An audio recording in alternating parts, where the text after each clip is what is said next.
Hello दोस्तों, price action series basic to advance का यह दूसरा एपिसोड है।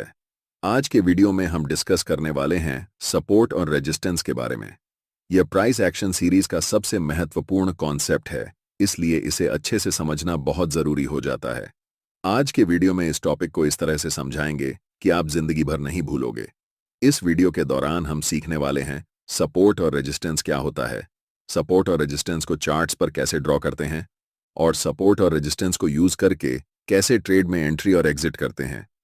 बहुत आसान भाषा में समझाऊंगा, इसलिए वीडियो को पूरा देखना। तो चलिए वीडियो को शुरू करते हैं, लेकिन उससे पहले चैनल को सब्सक्राइब कर लें और वीडियो को एक लाइक कर दें ताकि इस सीरीज की आने वाली कोई भी वीडियो आपसे मिस ना हो पाए। वीडियो को शुरू करते हैं और सबसे पहले जानते हैं सपोर्ट और रेजिस्टेंस क्या होता है। यह चार्ट्स पर बनने वाला सबसे महत्वपूर्ण जोन या एरिया होता है जहां पर मैक्सिमम क्वांटिटी में बाइंग और सेलिंग होती है।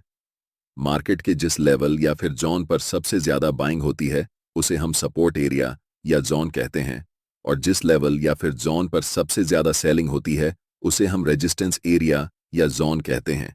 इसे एक एग्जाम्पल से समझने की कोशिश करते हैं। मेरा फेवरेट स्टॉक है टाटा मोटर्स, और इस समय इस स्टॉक का प्राइस 1000 रुपये पर चल रहा है। मुझे लगता है कि अगर यह स्टॉक प्राइस 900 रुपये पर आ जाए तो मैं इसे खरीद लूंगा। मेरे जैसे बहुत सारे बायर्स इस प्राइस पर खरीदना चाहेंगे, इसलिए यहां पर 900 रुपये का लेवल एक इंपॉर्टेंट सपोर्ट की तरह काम करेगा। मैंने पहले ही बता दिया कि जहां ज्यादा बायर्स होते हैं वह एक इंपॉर्टेंट सपोर्ट एरिया होता है। ऐसा इसलिए क्योंकि मार्केट में शेयर्स लिमिटेड क्वांटिटी में होते हैं, और अगर बहुत सारे बायर्स एक साथ खरीदने लगें तो उस स्टॉक की डिमांड बढ़ जाती है, जिससे स्टॉक का प्राइस भी बढ़ने लगता है। अब आपने टाटा मोटर्स के शेयर को 900 रुपये पर खरीद लिया, लेकिन जब प्राइस 1200 रुपये पर पहुंचा तो आपको लगा कि अब प्रॉफिट बुक करना चाहिए, क्योंकि पहले जब इसका प्राइस 1200 रुपये हुआ था तो वहां से प्राइस नीचे गिर गया था। आप जैसे बहुत सारे शेयर होल्डर्स भी यही सोचेंगे, और तब 1200 रुपये का एरिया रेजिस्टेंस एरिया की तरह काम करेगा, क्योंकि यहां शेयर्स की सप्लाई बढ़ जाती है, जिससे प्राइस नीचे गिरने लगता है। सप्लाई और डिमांड को रियल लाइफ एग्जाम्पल से समझते हैं। मेरे गांव में 4 बजे शाम को सब्जी मार्केट लगता है। अगर आप 4 से 5 बजे के बीच में मार्केट जाएंगे तो आपको सब्जी थोड़ी महंगी मिलेगी, क्योंकि उस समय मार्केट में बहुत सारे बायर्स होते हैं, जिससे सब्जी की डिमांड ज्यादा होती है। लेकिन अगर आप 6 बजे मार्केट जाएंगे तो उस समय बायर्स कम होते हैं और सेलर्स जल्दी से जल्दी सब्जी बेचने की कोशिश करते हैं, जिससे सब्जी का प्राइस कम हो जाता है। अब आप समझ गए होंगे कि डिमांड और सप्लाई कैसे काम करती है। अब सपोर्ट और रेजिस्टेंस की रिलेशन समझते हैं। सपोर्ट एरिया का मतलब है ज्यादा बायर्स, और ज्यादा बायर्स मतलब हाई डिमांड। इसका उल्टा रेजिस्टेंस एरिया का मतलब है ज्यादा सेलर्स, और ज्यादा सेलर्स मतलब हाई सप्लाई। अब हम सपोर्ट और रेजिस्टेंस का सिंपल वर्जन सीख चुके हैं। अब हम इसका थोड़ा एडवांस वर्जन सीखने वाले हैं कि ब्रेकआउट के बाद सपोर्ट और रेजिस्टेंस कैसे काम करता है। यहां पर भी हम टाटा मोटर्स का ही एग्जाम्पल लेते हैं। 1200 की इंपॉर्टेंट लेवल पर सेलर्स अपने शेयर्स बेचते हैं, लेकिन बहुत सारे बायर्स को लगता है कि अभी भी प्राइस कम है, और वे इस स्टॉक को बड़ी क्वांटिटी में खरीदने लगते हैं, जिससे यह इंपॉर्टेंट लेवल स्ट्रांगली ब्रेक होकर ऊपर चला जाता है। ऐसी सिचुएशन में 1200 का इंपॉर्टेंट रेजिस्टेंस एरिया अब सपोर्ट एरिया की तरह काम करेगा।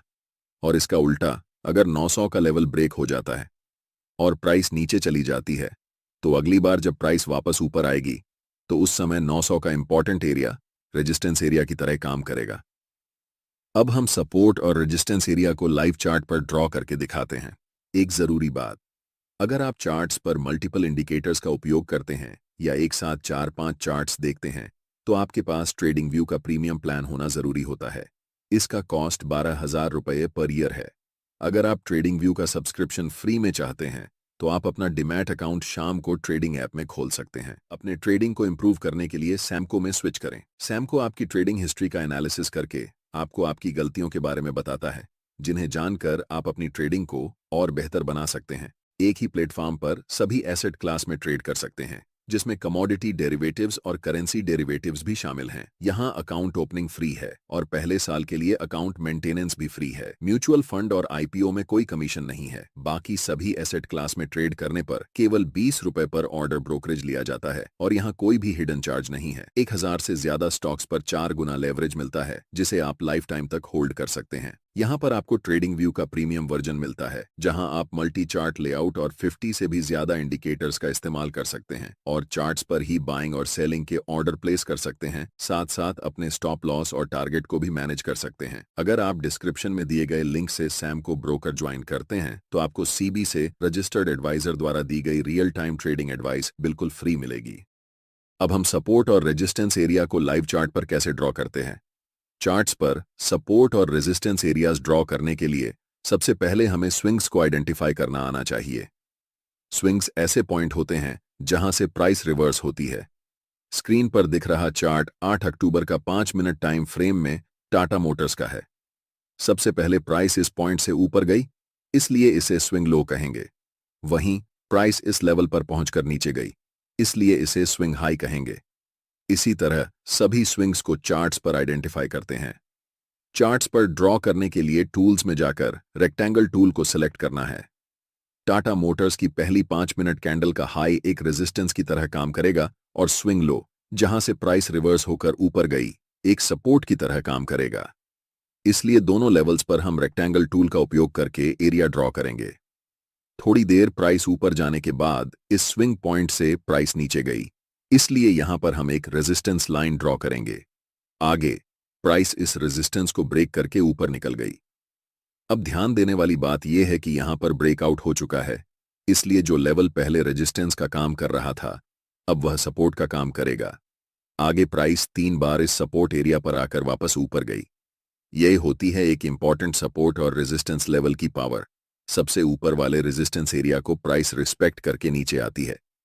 जब प्राइस वापस नीचे आई तो इसी इंपॉर्टेंट सपोर्ट एरिया से प्राइस फिर ऊपर गई। अंततः जब प्राइस सबसे ऊपर वाले रेजिस्टेंस लेवल को ब्रेक करती है, इस सिचुएशन में यह रेजिस्टेंस लेवल अब सपोर्ट की तरह काम करेगा। अब आप सपोर्ट और रेजिस्टेंस एरिया को चार्ट्स पर ड्रॉ करना अच्छे से सीख चुके हैं। अब हम सीखेंगे कि कैसे सपोर्ट और रेजिस्टेंस एरिया का इस्तेमाल करके ट्रेड में एंट्री और एग्जिट करते हैं। इस चार्ट में हमने 5 मिनट टाइम फ्रेम में सपोर्ट और रेजिस्टेंस को ड्रॉ किया है, इसलिए ट्रेड लेने के लिए हम लोअर टाइम फ्रेम का इस्तेमाल करेंगे। इस सिचुएशन में हम 3 मिनट या 1 मिनट टाइम फ्रेम में एंट्री करने के लिए हमें कैंडलस्टिक पैटर्न का खास ध्यान रखना है। अभी तक हमने आपको कैंडलस्टिक पैटर्न के बारे में नहीं बताया है, लेकिन आने वाले वीडियो में हम सभी कैंडलस्टिक पैटर्न्स को डिटेल में समझाएंगे। अभी के लिए हम 2 कैंडलस्टिक पैटर्न्स को समझते हैं। पहला हैमर कैंडलस्टिक पैटर्न और दूसरा बुलिश एंगल्फिंग पैटर्न है। ये दोनों कैंडलस्टिक पैटर्न्स अगर सपोर्ट एरिया में बनते हैं तो यह संकेत देते हैं कि प्राइस अब यहां से ऊपर जाएगी, और इसका जस्ट ऑपोजिट इन्वर्टेड हैमर और बेरिश एंगल्फिंग कैंडलस्टिक पैटर्न्स अगर रेजिस्टेंस एरिया में बनते हैं तो यह संकेत देते हैं कि प्राइस अब यहां से नीचे जाएगी। इन चारों कैंडलस्टिक्स को अभी के लिए याद रखें। आने वाले वीडियो में हम इन सभी कैंडल्स को डिटेल में डिस्कस करेंगे, तो चिंता करने की कोई बात नहीं है। अब हम पहले 2 कैंडलस्टिक पैटर्न्स यानी हैमर और बुलिश एंगल्फिंग को सपोर्ट एरिया में खोजते हैं। पहले यह एरिया एक रेजिस्टेंस था, लेकिन ब्रेकआउट के बाद यह सपोर्ट बन चुका है। इस सपोर्ट एरिया में हमें हैमर कैंडलस्टिक दिखाई दे रहा है।